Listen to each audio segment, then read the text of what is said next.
पहले तो सर्वप्रथम मैं रामपाल जी का धन्यवाद करता हूँ। मैं इनको पहले तो जानता था कि रामपाल जी कॉमरेड साहब चलता रहा, लेकिन जो अब जो काम हुआ है वो इन्होंने बड़ी मेहनत करके ऐसे काम किया है। इनका मुख्य रोल भी था और समाज में एक अच्छा मैसेज गया है। खेजड़ी रुके नहीं रुके वो अलग मैटर है, लेकिन ये पूरे भारत में मैसेज गया है कि एक विश्व समाज ऐसा संगठित समाज है, ऐसा अनुशासित समाज है।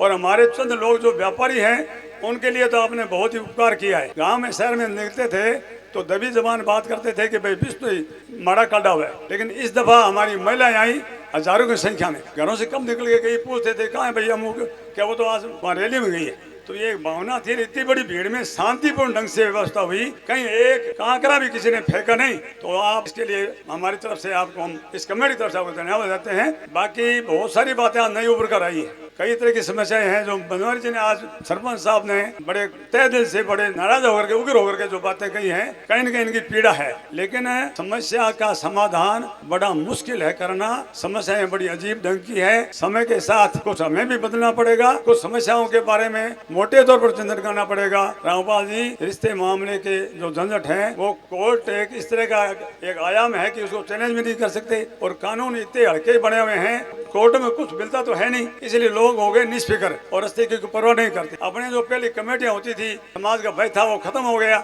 अचानक उन्हें चाहे तो कायम होना मुश्किल है।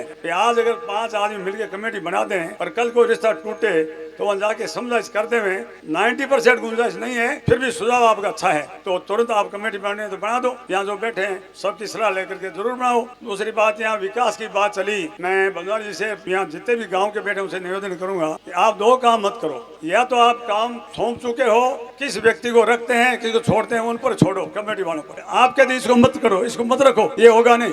आदमी कोई रखता है, उसको काम लेता है, उसका जिम्मा है वो क्या करे। या तो आप बात तो देखो, है तो आपकी गलत, सब गौशालाएं गांव के लोग चला रहे हैं, आप रोज बाधा बना रहे हो कि नहीं गांव से नहीं चलेगी। अब ये कोई बात तो है नहीं, आप हमारा उपयोग ले, जितनी कमेटी लोग हैं गौशाला आप ले लो, जहाँ आप लोग वहाँ आएंगे, मंदिर बनाओ, कमेटी बनाओ, चंदा करो, चंदा देंगे, सहयोग करेंगे। पहले आप ये गौशाला क्यों नहीं साम रहे, इसमें क्या दिक्कत क्या आ रही है बताओ, आप क्या दिक्कत आ रही है बताओ आप। भाई गायों के लिए गवर्नमेंट ने कानून बनाया है, बजट मिल रहा है, गायों की देख रेख वाले कर रहे हैं, आपको ये मन में भय बैठ गया कि नहीं गाँव से नहीं चलेगी। इसलिए पहला काम तो ये करो, एक आपके जिम्मे 7 दिन का टाइम है, गाँव की मीटिंग बुलाओ और गाँव के लोग इसकी देख रहे, और हम आपका सहयोग करेंगे। हम मुकर थोड़ी रहे, लेकिन सारे काम कमेटी से होंगे नहीं, गौशाला, मंदिर, सारी चीजें बिना गांव के सहयोग होगी नहीं। चाहे आप हमें कितना ही हमें प्रेशर में लाओ, हमें दबाव डालो, इससे क्या होगा बताओ।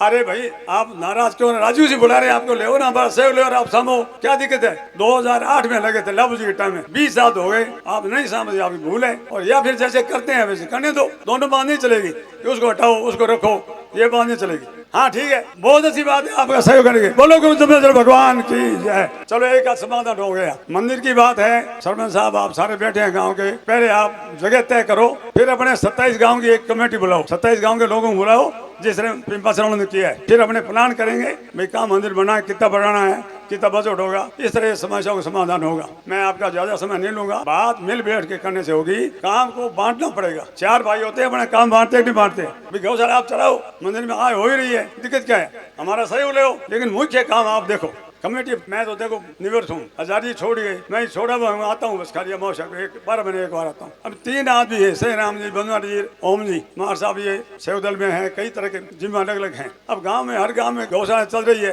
एक बात आज आपने अच्छी करिए, आज आपने गाँव घर घर ये सुविधा दे दो कि एक जाल हर आदमी यहाँ भेजा गौशाला में, तो आप आगे संभालोगे तो आपको सुविधा होगी, आपके फायदे में ये गौशाला आप देख रहे हो, 400-500 जाल आएगी, आपके 50 लाख की आय हो जाएगी। मैं ज्यादा नहीं कहते हुए जिन लोगों ने सुझाव दिया उनका धन्यवाद। बोलो गुरु भगवान की जय।